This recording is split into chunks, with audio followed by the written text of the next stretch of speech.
Hello, everyone, and welcome to SCORE Fairfield County's live webinar on Brand New COVID-19 edition, Branding in a Crisis. Today's webinar is the next in our Business Restart series, which is focused on providing small business owners with advice on reopening and growing your business in the post-COVID environment. I'm Mike Clem, a business mentor here at SCORE Fairfield County, and I'll be your host. Our presenter today is Ramon Peralta. More on Ramon in just a minute. But first, let me provide you some brief information about SCORE. If I could have the next slide, please. SCORE is a nationwide organization including over 11,000 volunteers with over 300 offices around the country, providing free advice to small business owners. SCORE is part of the Small Business Administration. SCORE Fairfield County is comprised of more than 130 volunteers with a wide range of industry, process, and subject matter expertise. We offer three primary value-added services to small business owners. Number one, we offer free one-on-one counseling, which is primarily done today by remote access, Skype, email, telephone, etc. And you can access that by the request mentor link on our website or via the link shown here on the screen. Number two, we offer educational workshops and webinars, over 150 programs yearly. We're currently offering all of our programs in the webinar format as we are here today. And finally, we have an extensive resources available on our website, including a network of subject matter experts at your disposal. Our next webinar in our Business Restart series is this coming Monday, May 18th at 12 noon. The topic is Restart Your Digital Marketing, a tactical review of platforms, with Susan Catalano and Robert Clark presenting. Please look for the specifics and register for this webinar on fairfieldcounty.score.org. Now let me provide some useful information about today's webinar. We have set aside time for Q&A at the end of the presentation. If you have a question, please use the chat window at the bottom of your screen at any time during the presentation. Our webinar will end sharply at 1 p.m. to respect your time. The session is being recorded, and the link to the recording will be available at fairfieldcounty.score.org within the next couple of days. It is now my pleasure to introduce our speaker for today's webinar. Ramon Peralta is the founder and Chief Creative Director at Peralta Design. Ramon has over 25 years of experience developing corporate identity and creating B2B and B2C marketing material. He leads the creative team in establishing a unique visual identity for each program, designed not only to complement the client's brand, but also to impact its target audience. Ramon served as Senior Art Director on the original startup team behind Priceline.com. And over the last 12 years, Peralta Design has a team of 8 full-time employees with locations in both Connecticut and Florida. I'll now turn it over to Ramon. Ramon, it's all yours.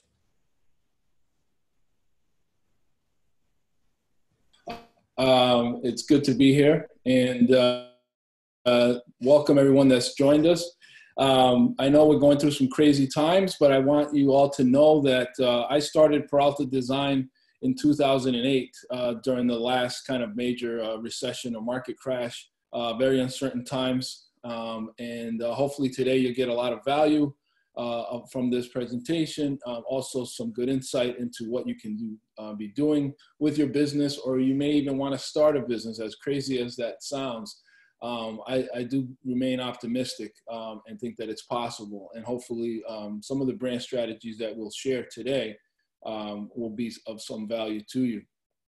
Want to start out by saying that what brands are doing during this crisis will define them for many, many years to come. So what your business is doing or not doing will define it for many years to come. You have this unique situation right now where people are working remotely, they're home, they're on their machines, they're on their devices, they're consuming content at a high rate.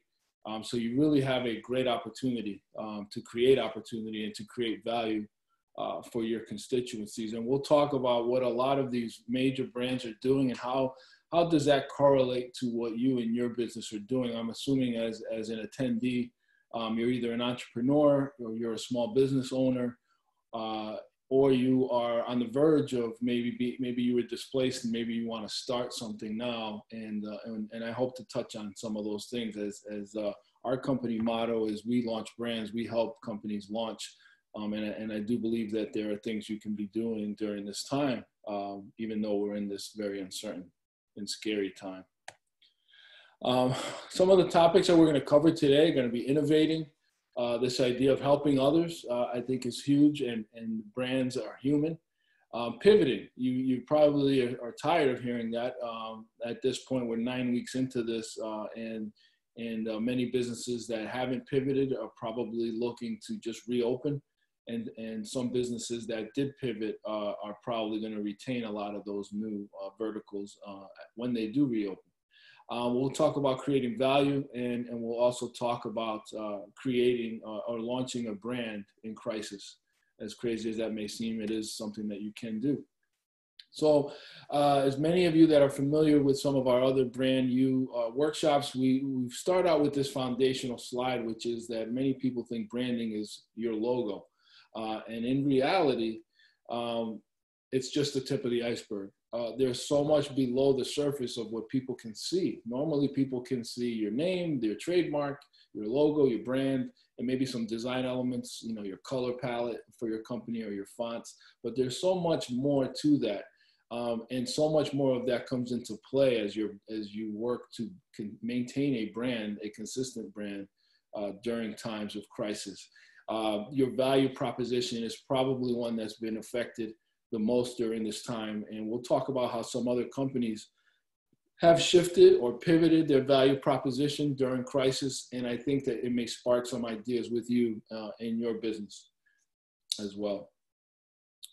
So one of the first things that we did as far as branding ourselves, and we offer this as a free service to our clients and our friends, is creating an alert bar on your website. So many of you that have businesses and have websites will probably did something very similar to this, but we recommend it highly that you begin to communicate clearly from the beginning to let people know whether or not you were open, whether or not you were operational, whether or not you were taking some time off. And we created this alert bar plugin that we've implemented on many other companies' websites to notify visitors and clients that yes, we're operational and yes, we're working remotely until May 20th, which is currently the date for Connecticut's reopening. We're working with a client that we're rebranding up in Bloomfield. JFS Care at Home is now Care at Home by JFS.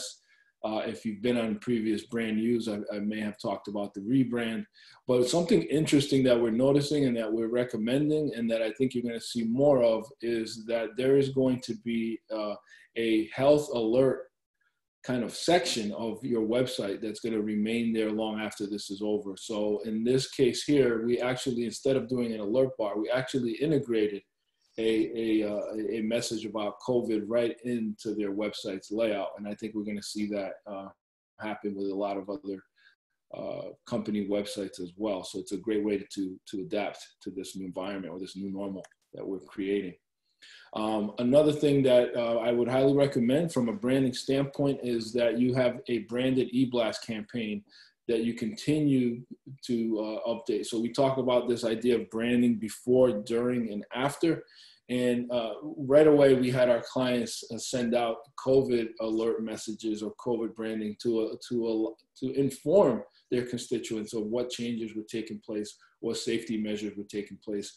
And we'll talk a bit more about this client here, Networking and Diners, and what they did in pivoting during this crisis, because they took their business model and turned it into an entirely new vertical. When you are communicating with your branded messaging, the main thing is that it be consistent and that you communicate it consistently across all your media platforms or all your media channels. Information is key. At this point, if someone is not hearing from you or your business, they're assuming the worst. They're assuming that you're either shut down, that you closed, that you were so adversely affected by everything that that you were forced to fold. And if that is not the case, or if you've adapted to this new business climate, you need to make sure that your messaging is being communicated and that it's branded so that people know who you are. Because before they read any other content, they're going to look for their familiar branding, logos, color palette of that nature. Let's talk about just helping others. As a business owner, my first staff meeting, once my entire team and I were working remotely, was like we were all deer in headlights. We all did not know what was going to be the future. You know, most business owners were faced with having to furlough or lay off employees. Some of my employees were very nervous. They felt like, well, if we were the last ones hired, we'd be the first ones fired. And one of the first things we did was we threw ourselves into service. I think fear is something that business owners deal with on a daily basis, and the entrepreneurs know it very well. And we found that helping others or throwing ourselves into service got us out of ourselves. And I want to give you some real concrete examples of how you're looking at some of the major brands throwing themselves into service and how that can apply to you. We're seeing brands that, you know, in a way have shown their human side. You know, in this example here, there are 30 brands that are supporting COVID relief in this Fast Company article from April 21st. One of them that affected me in particular was that my warranty on one of my vehicles expired in April, and had a major problem with the car recently, and it was covered under warranty because they had extended the warranty for 3 months due to this coronavirus. That does a couple of things. So you're looking at the fact that these auto repair shops have been kind of dormant. They've had to furlough mechanics. Nobody's leaving their homes under the stay home, stay safe orders, shelter in place. And so these brands are able to show their human side by extending their warranties, but that also gets business into these local shops. So you're seeing how their brand is really looking like they're being very, very sentimental, but it also has some real compassion, but also some real financial, you know, repercussions there in a positive way. Zappos and Crocs. So, you know, I haven't worn shoes in about, you know, real shoes anyway, in about 8-9 weeks. I've been wearing house shoes. And this is a great example of how a shoe brand has kept themselves on the radar. People aren't going to Zappos. If you're not having to walk or commute or be in an office or be out and about, you're not going through your shoes. So you're probably not shoes shopping. So what they've done is they partnered with Zappos to create this free pair for healthcare initiative. So they're providing free Crocs and clogs to healthcare workers that are on the front line. It's a great way where you're seeing how brands can be human, keeps their brands on the radar, and it also kind of shows you that they're doing something to help the situation. And that's you're going to see that as a recurring theme in this presentation of brands where their value proposition just pretty much just got shot, done. They can't. They're not selling shoes, so they figured out, well, let's give away shoes to those people on the front line, and I think it's a great genius strategy for them. 23andMe, the last thing somebody wants to do right now is figure out their DNA. So they've decided to do a promotion where they're giving away free tests if you've had COVID-19. So they're doing this as a way of like, hey, we're helping the cause, but they're keeping themselves in the news cycle. They're keeping themselves, their brand in front of people. They're still continuing to, you know, perhaps they're losing some profit by giving away the tests. But what they're gaining in positive exposure is priceless. So oftentimes in times like this, you got to realize that while you may not be making money in the traditional way, you're able to provide your brand quite a great amount of exposure. And we'll talk about this in a bit on how that kind of, you know, that emotional connection that you have with your constituents and your brand is so important that you really can't put a price tag on it. Zoom is one of the ones that, and we're on that platform right now, immediately when this whole thing happened where schools were being shut down, they immediately removed their 40-minute time limit. So they were all over the news cycle, and they became so increasingly popular that they just blew Skype right out of the water. I mean, people are using Microsoft Teams because it's more secure. I know that Zoom got attacked, for not being the most secure platform. People were hacking into a lot of Zoom conferences and taking over people's screens. But Zoom, kudos to them, they immediately said, we're giving away Zoom. They were already given a free account, but they had this 40-minute time limit. So what they did was they extended that, or they removed that 40-minute time limit for K through 12 schools that were shut down to go for remote learning. My wife teaches in the Bridgeport education system. They do not allow you to use Zoom because of security reasons, but it still was a great brand move. And it shows that they're being human. They're trying to rise to the occasion. They know that all of a sudden they needed to be the big player in the room because people were going to start using these platforms for business quite frequently, as we're doing right now. What we've done, or how you can say, well, how does that apply to me? These are big brands. I can't do that. Here's an idea that we had because we initially thought we weren't going to be busy during this time. Gratefully, we are. But we created this PD Power Partners campaign where we essentially highlight all of our clients and all of our strategic partners with free advertising on all of our social media platforms. And that was a way for us to say, hey, we're being human too. We want to help each other. We're going to get through this together. So even if at a very least your brand is out there during this time showing that you're positive, that you feel like we're going to get through this together, that you're helping each other, that in itself is going to pay tremendous dividends for your brand. So we got a lot of positive feedback from a lot of these clients that we were featuring for free because we didn't ask for a dime for doing this, but we just wanted to show them. And in a way, we're saying to all of the people that are looking at this, like, hey, these are our strategic partners. These are the type of clients that we work with. So I think it's a great example of a grassroots campaign of something that's more attainable. If I came out here and just gave you like these big corporate national brands, it's really hard to kind of make the bridge towards the smaller business owner. And this is something that really didn't cost us that much. And it really went a long way with our relationships with some of our other vendors. And here's an example of one of our clients. Gyms were hit particularly hard because people aren't venturing out of their homes, So this is one of those places where they relied on close contact, close proximity, and they were shot right through the water when this whole COVID thing happened. And they decided to offer a free week of virtual classes and free one-on-one coaching. And then a variety of other verticals that they weren't even offering before. Prior to COVID, they were not doing yoga or cooking or any of this stuff. And now they're putting out emails with recipes, and they're videotaping themselves cooking and things like that. And so they've expanded their brand. Did they take a financial hit? Of course, but you don't want to disappear and go off the radar because we don't know how long this is going to last. And even with this soft opening, we're seeing that gyms are still one of those segments of the business community that are not going to open in this May 20th move. So this is an example of one of the ads that we did, and we put this across all of our social platforms. Pivoting.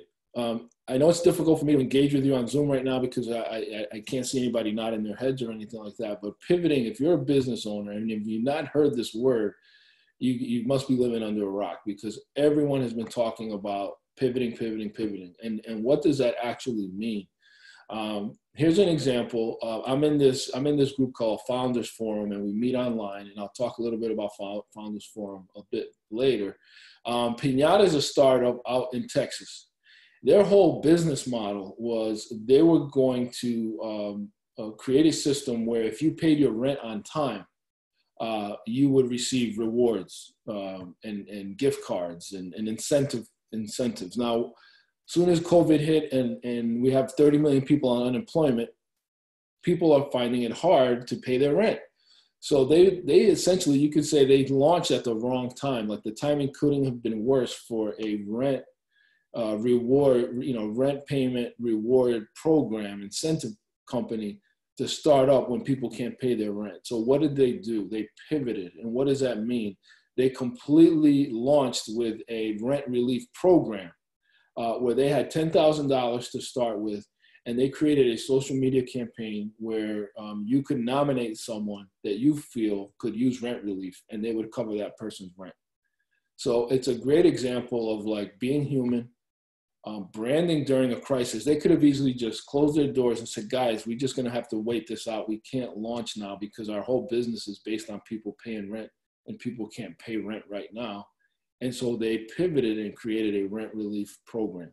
So this thing here, I encourage you to look it up and learn a little bit more about them, only because it may spark that change in your business as to, well, what can I do now? Because everything I was going to do just went out the window, so I'm done. Well, instead of giving up, look at them as an example of how they pivoted and how they continue to keep their brand out there, so that when we get through this, which we will, because everything's temporary and this too shall pass, that they're going to be in a prime position. I mean, they've got an article in Forbes, so they've got prime brand positioning for when they're ready to execute according to their original business model. Founders Forum is the group I was just talking about that I'm involved with, and it's a great example of continuing to create value and create new value verticals as you're branding during this crisis.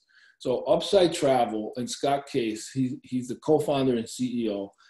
He was the #2 guy at Priceline. Now, earlier in my bio, we talked about how I was on the team behind Priceline and worked with Jay Walker for 10 years, starting companies and so forth. Well, Jay's ideas always kind of resurface in another way. And although we're many moons beyond Priceline, he started another business travel company. This time, his target audience are small business owners and entrepreneurs that want to be flexible on their business travel in exchange for receiving gift cards and incentives and rewards. COVID hits, all these planes are grounded, nobody's flying anywhere. They took a major hit. They cannot pivot in the traditional sense because nobody's traveling. So what they did was they created a Founders Forum platform where twice a week they're connecting entrepreneurs from around the world on LinkedIn with other entrepreneurs and business owners to come in and chime in. And I get on these calls, and they're on Zoom, and I'm interacting with. That's where I met the woman from Pinata that I just talked about, and I'm interacting with startups in South Africa and Spain and France, and then of course all over the U.S. And what is Scott doing? What is Upside doing? They're keeping the Upside brand on the radar, and they're cultivating their client base, because everyone that would be on these calls or in these Zoom meetings are the same people that they want to sell their services to. They just can't sell them to them now. So it's a great example of saying, hey, look, our company culture is responsible radius over revenue. Stay home. They're doing. It's counterintuitive. They're a travel company and they're telling people to stay home, but they've created a Founders Forum where they can continue to encourage the very same founders that they're cultivating as their clients. So it's a great example of probably one of my favorite examples of what you can do to continue branding your business during a crisis, and that's Upside Travel. And I just love what they're doing, and they'll be ready because they're cultivating and they're creating value. Another thing you can do during crisis is this concept of whether you're pivoting or not is to reinvent your business and create a new vertical. And I'm convinced that a lot of the new verticals that we're seeing coming out of this time period are going to continue to generate revenue and remain a vertical for those businesses, even when things normalize a bit as we move forward. One of them is a great example is networking in diners. Networking in diners is a business-to-business networking organization that was meeting in actual diners around the state. They were meeting in Milford, they were meeting in Fairfield, they were meeting in Derby. And when all this thing hit and the restaurants are shut down, it's like, what does he do? And so he pivoted to making it a virtual platform. And so now this virtual platform is very well attended. He actually now has upgraded his background to look like a diner, but he continues to meet with these other business owners, and he's created a new membership tier for the virtual membership.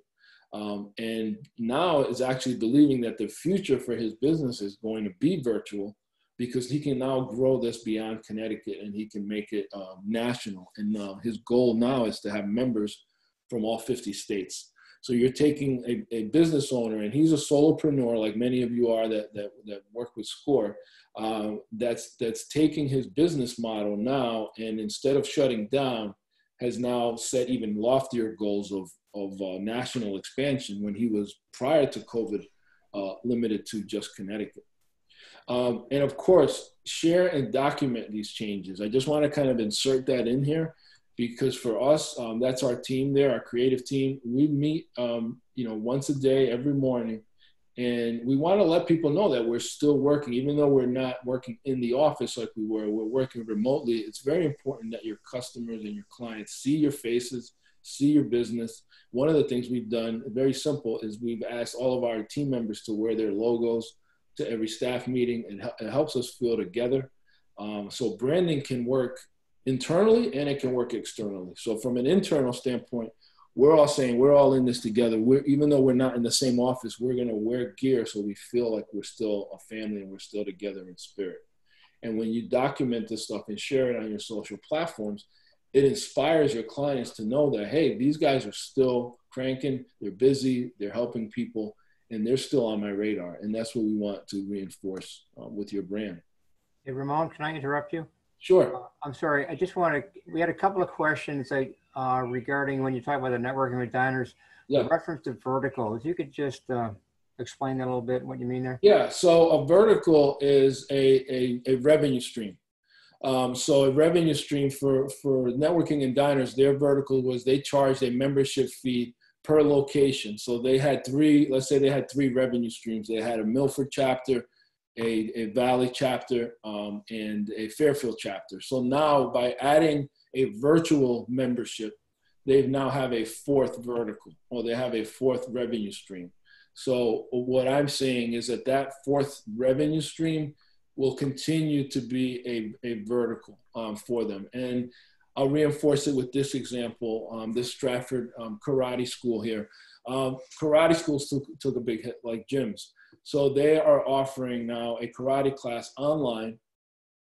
They created a virtual dojo. They happen to be using Google Classroom as a platform. So what I am saying is that they created this so that they can continue to service their clients throughout the pandemic. What I'm also saying is that once this is over and he reopens the door to his gym, and he services those clients that want to come in with him, and we'll talk about what kind of safety changes he's going to have in his gym. I guarantee you that he'll still be able to sell memberships for the virtual classroom. And what I'm saying is that that's a vertical that wasn't there prior to COVID. And so these things that you do now to survive and to get through and to create revenue as we get through this pandemic, what I'm saying is that you can continue to brand them even after you've created a safe environment and you reopen your business. You may still have this option that you didn't have before, and that's kind of what I'm saying. Mike, does that kind of sound like a good answer for you, or do you want me to elaborate a bit more? No, I think that's good. And also might think of it as sort of a product line extension, new line of business. Exactly. That's exactly a great way to look at it. And for this example that I'm sharing now, Cast Iron Chef, he was not offering curbside. He was not offering family packaged meals prior to COVID. So it's another example that he was only focused on the high-end fine dining experience in a very, very luxurious atmosphere, similar to Capitol Grill. Once that got removed, he had to say, how do I take this high-end experience, but now offer it in a $40 family meal package that's picked up curbside? How does that tie in with his brand? And so what he's doing is he's utilizing Facebook and doing these videos where he's showing you preparing the meal, and then he literally shows you him bringing it out to the car curbside. And what I'm saying is that after this is over, he may still continue to offer these meal deals long after people are allowed back into his restaurant. So the silver lining in all this is that you're extending your product line potentially by coming up with solutions during the pandemic to keep your business growing. This is another example, solopreneur. She is offering one-on-one coaching via Zoom, not something that she was doing before. Didn't exist prior to COVID, will probably exist after COVID. Yankees, I'm getting constant, emails from them. They're not selling tickets. We don't know if fans are going to be allowed back in. So what are they doing? They're jumping on this, safety PPE bandwagon. You're seeing it all over the place where brands are now selling branded PPEs to stay on your radar, to generate revenue, and to continue to operate. And this is something that they weren't selling, 2-3 months ago. Another thing to look at is, what do people need right now? What is a need that you can fill? We realized really early on that people were going to be displaced, that people were going to want to take matters into their own hands with their businesses, that some of our retainers were going to get lowered because people wanted to do, now that they had more time, they wanted to do more things on their own. So how could we create value? How could we fill a need? And so we launched the brand new Launch Academy, where people can download free tutorials on how to help their businesses. And we're doing them on Zoom, we're doing them on Canva, we did one on ClipScribe, all the softwares that we use that we talk about in our Remote Ready workshop, we're offering for free for people to download. So that allows us to continue to keep our brand out there, and it's helping people. And it's something that didn't exist. We always fantasize about having this brand new Launch Academy, but finally the need was here. This is also a great time for launching something new. So I originally had a slide on here that actually had an image of the startup that we're working with, but for NDA purposes, I couldn't share it. But what I wanted to do is inspire you and what the design thinking or the process is behind launching something new. So right now, people are having a difficulty with, this home delivery thing. People, they're still, even when things reopen, they're going to be very hesitant to go out there. And so, we've had a talk with some folks, and they have an idea and they want to launch it. And they thought they had to create this gigantic, expensive app in order to get it out there. And in reality, you can leverage branding much in the same way that we used to leverage it at Walker, which is creating the MVP. And so don't be overwhelmed if you think of a new business idea that would help people during this time, if it sounds like it would be overwhelming, because the MVP is you can start to figure out what's the minimum viable product. And what that means is, what's the simplest form of this idea that I could launch, that I could see if people are interested in. And sometimes it's just as simple as creating a video. Show a video explaining how this idea would work, and put that video out there on social media, put it on a website, and do a campaign where people can sign up or give you their contact information if they're interested in learning about when this new idea launches, or how they can get involved, or if they think it could help them. And you can do that for a fraction of the cost of actually building the platform. So a lot of times it's this idea of thinking conscious over commerce. What is something that could help somebody right now as a business idea? What can I do with my existing business that can help somebody else right now? And what is the fastest and most simplest way for me to launch that? That's what we consider to be the MVP. And you want to start to think about reimagining what your business is going to be, because you have these phases of like the before, the during, and the after. And I think now we're starting to really, as a business community, we're starting to think of what does reopening safely look like. It's all over the news. There's mixed emotions about it. People feel that in many ways, we're putting the economy in front of safety. And as a business owner, you want to communicate that safety is first. But at the same time, we need to employ strategies of reopening, but reopening safely. So you want to start communicating that. You don't want to tell people, hey, we're going to open, but here are some of the things that we're doing. And you want to communicate that. And this particular slide is a local business that continues to advertise and communicate that they're offering these different services in a safe manner.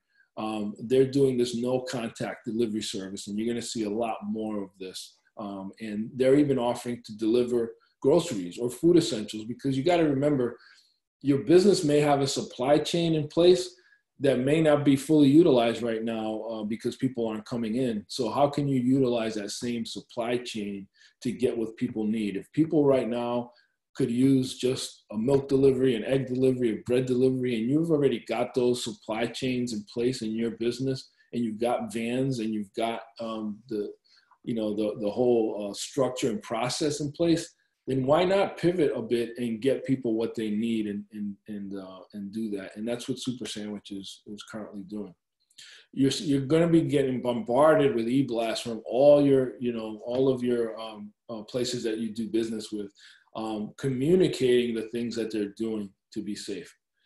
So as a business owner, branding the reopening is a great opportunity for you to communicate what changes are taking place in your business. And you're going to see this happening a lot with different businesses. You can imagine the massage industry. This is an e-blast that I received from Massage Envy. That's one area that they really have to do some convincing to get people back into those places, because their whole business relies on contact and close proximity. And they're doing these infographics where they're explaining everything that they're doing. They're going to have clean sheets, and they're going to have cleaner air, and there's training, and the surfaces are clean. And so if your business relies on human interaction, human contact, you've got to start communicating very quickly, if you haven't already started, all of these changes that you're going to be implementing. And they're doing this on using email, and they're doing this on social. Again, it's about being consistent. One of our clients, Modern Plastics, we just launched this campaign for them where we're reimagining the reopening of all of these places: restaurants, barbershops, commercial office spaces. They're really trying to say, hey, we can provide face shields, face masks, but we can create these plexiglass dividers that will help you increase safety, because it's really, much like we don't have a cure for cancer, we currently don't have a cure for this disease that's out there. So how do we go about our lives and conduct business in a way that makes our clients and our customers feel safe? And it's really that perception of being safe and that you're making some changes in your business. And this is a paid campaign that we're doing. But I also wanted to share with you that the president of the company himself is sharing on his own personal LinkedIn platform, and he's encouraging others to share. This is an actual post by Ben Carbone showing what the acrylic barriers look like in a hair salon or in a nail salon or in a barbershop. Great example of branding during a crisis. He tags his business in there. He's showing photos. It's actually him that's doing it. It's a great way to supplement a paid advertising campaign as well. This is another barbershop. They're going with a more macho approach. They're a men's barbershop in Monroe.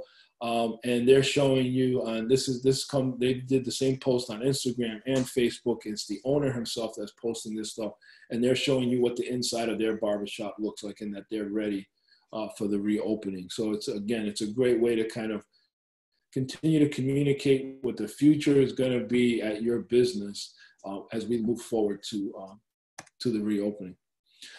We've ordered some masks for our company that are branded, and we're putting that kind of thing on social media. And we're going to start a campaign actually where people can upload, give us their mailing address and their email address. And we're going to do a social media campaign where we ship out the mask to them, and then they take a selfie and they tag us. And so it's this whole thing about reopening safely. It will continue to reinforce our brand as being embracing this as best we can, looking for the silver lining, but also staying on the radar and providing these masks to our clients right now is also providing some value to them. And so as we wind down, this was a slide that I kind of modified from some of our previous ones, but why does good branding matter in a crisis? It's the same thing. It creates user loyalty, creates credibility. You're delivering information clearly. It creates value. Like you can see with Founders Forum, they're not selling airline tickets right now. So they're creating value by providing a forum for the founders that are their target customers. It's a great example of branding during crisis. You're emotionally connecting your target audience with your brand, whether you're giving away your service for free, whether you're giving away free consultations, whether you're letting people virtually work out with you for free. You're connecting your brand emotionally with your target audience. And that's going to continue to motivate them to buy from you. And you can continue to have good call to actions. That's what the CTA is you want to have a pipeline or a sales funnel in place. So as you put this content out there, driving them to your website, what is it that you want them to do? You want them to register for a class? You want them to sign up for something? Do you want them to give you information in exchange for something that you're giving away that could benefit them? Great time to continue to build your database and continue to reinforce that your brand is human and that your brand is out here and that your business is helping others even during this time of crisis. So for those that want to launch something new, I always like to share our brand launch checklist, some things to think about, and it also applies during a crisis. What do you do best? Who do you do it for? What makes you different? Craft your brand story. Is it memorable? Make it repeatable. Communicate that consistently. Help as many people as possible. I can't stress that enough. And in doing so, it helps you become the expert. Create value for your constituency before, during, and after. This is going to allow you to stay on the radar as a business and create those new verticals or those new product line extensions. Innovate, have empathy, and have humanity. One of the things that I did during this time is I just checked in with my clients just to see how they were doing. No sales pitch, none whatsoever, just an emotional check-in to see how they're doing, make sure they're doing all right, let them know that I'm doing okay. Check in with people, have empathy, be human, stay positive, have patience. Very important. There's some information that I just started to share yesterday on Reopen Connecticut. It had some guidelines there for you to see what you can self-certify your business if you're a business owner that plans to reopen. There's a lot of guidelines on there on how to keep your place of business safe. And it's great material to use and share from your brand standpoint. Also, just sometimes just relaying information. The content that you share doesn't always have to be original content, but if it helps others, you can leverage your brand in a way that's saying, you know what, I recognize these guys, they're always helping people. And people want to do business with people that they can align their values with. And if your brand is helping others, that's a great way to align your brand with you keep it connected with your existing constituency, but also open up the door for new clients. Some books that I always like to recommend. I am working on one called Launching a Brand, but The Go-Giver is probably one that's very relevant right now. It's a little story about a powerful business idea, and it's really all about helping others and giving away your expertise in an effort to help others, and how that's great for your brand. Good to Great is just a classic. And Building a Story Brand, I love because it really helps you how to figure out how to clarify your message. And as you navigate all of these different social media platforms, and you're trying to figure out what kind of content should I put out there, this book really goes a long way in helping you do that. And I am right now in the process of editing my book, Launch Your Own Brand, and I think it'll be of great use to a lot of business owners, especially those that are considering launching a brand during this time period. So I want to make sure I leave some time out for questions and answers. I wanted to give us at least 15 minutes. So I want to say thank you. My contact information is up there, and I really appreciate your attention, and I believe that the presentation will be available on the SCORE website. And so with that, I will turn it back over to SCORE. Thank you. Okay, thank you, Ramon. You can leave it on the prior chart for now. We're going to use our remaining time between now and 1 o'clock for questions. If you have any questions, we have several in the chat box now that I'll go through in a minute, but please add your questions to the chat box and Ramon will answer as many as we can between now and 1 o'clock. One question I have here, Ramon, is if you look at all the different types of marketing and advertising vehicles, I think the references to things like, email versus social media versus whatever. This is kind of a two-part question. Do you see post-COVID some advertising type vehicles being more effective than others? And a general question is kind of how much is too much in terms of number of times you're hitting people with messages? Right. That's a great question. So if you follow Gary Vee, and I know many entrepreneurs do, I mean, he is just very prolific with content creation, and he talks about putting out 60 to 70 to 100 pieces of content a day, like something that's really unsustainable for the average business owner. I think first and foremost that it should be part of an overall digital strategy. And part of that strategy is going through a discovery phase where you figure out, well, who's your target audience and what is your value proposition and what are you trying to get them to do? And in the case of like Modern Plastics, for example, they're selling to businesses. So our campaign for the larger businesses, the office parks, would be primarily done on LinkedIn, because LinkedIn is where you're going to reach other business decision makers. Now, he also wants to sell plastics and products to like the smaller mom and pop barbershops. They're probably not going to be on LinkedIn. They're probably going to be on Facebook. So we do have a Facebook strategy for him. Is his database worth blasting to? Probably not. If his database is not filled with those same demographics, then we're gonna keep our campaign on social media mostly. So it really depends on your target audience and where do they predominantly live or hang out at. Right now we have many people online all day, especially working remotely or being on social media, those that have been displaced. And so you want to make sure that you have a footprint, as big a digital footprint as you can.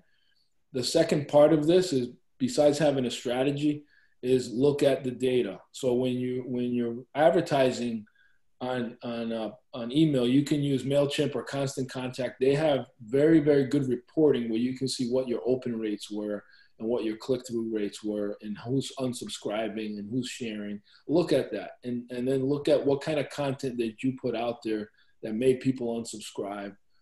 Do less of that. Or look at what kind of content you're putting that really got shared quite often. Do more of that. Listen to the numbers, look at the data. If you're using social media, you can get very, very targeted. Specifically, if you have a product that's geared towards families, you can put an ad campaign on Facebook or LinkedIn, and you can say, I want to target families that live in Fairfield County that make over combined $75,000 in income a year or what have you.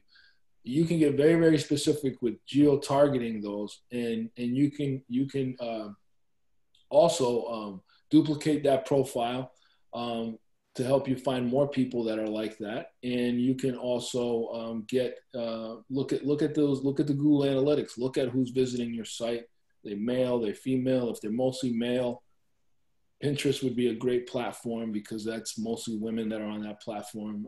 So you look at this, you don't need to be on all of them, but it should be part of an overarching strategy. And if you're not looking at the results, then you're just throwing money away. And if your website is not optimized and you're driving people to your website, you're throwing money away. So, it should be part of an overarching strategy, and it depends on your product offering and your target demographic. And lastly, look at the data and make sure you can adapt quickly as you look at those numbers.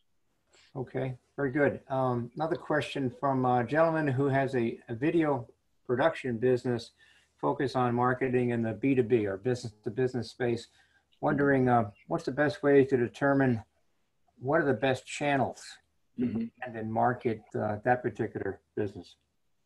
Yeah, well, if you're B2B, I think LinkedIn is the right platform for you because whatever they've done over the last 6 to 8 months has really improved the algorithms where you're getting a lot more engagement on any given post than you would normally. And with LinkedIn, everything that you post on there is public and it's shareable. And they're also utilizing hashtags now. So if you are B2B and you have a video production company and that's your business, you have a unique advantage that you have all the tools necessary to really create a lot of content. You can put out videos more readily than somebody that's not a video production company. And it's a great opportunity to show your wares, show your skill set. So I think putting out a lot of video content of your own on LinkedIn, whether it be a collage of other businesses you've helped, or you reach out to your existing clients and say, hey, would you mind recording a review of yourself on Zoom, and I'll compile a bunch of testimonials and I'll put here's our happy customers video, put that out there. Create content that will resonate with those people that you're trying to reach. So if I'm a business owner and you create video and you show me a video of a lot of your happy business owner clients, I'm going to want to join them. I'm going to want to be like them. And that will help you stand out. It's like many other marketing service companies, there's a lot of competition. Find out what makes you different and highlight that. If you're a local Connecticut guy, that's a great advantage to market to local Connecticut businesses, because you're competing against video agencies in other parts of the world, other parts of the country. You're like, hey, I can come, I'm on site, I'm on location, I know Connecticut, I love Connecticut, I love fishing in Connecticut. Let people know a little bit more about who you are. And let that come through in your brand, because I think with all businesses, what can be said for them is that allowing the owner's personality or the culture of that company's personality to come through your marketing materials is a great differentiator. Because if you're just competing on service alone, then people are going to price shop you. And it's very difficult to be the cheapest guy unless you're the Walmart model of video.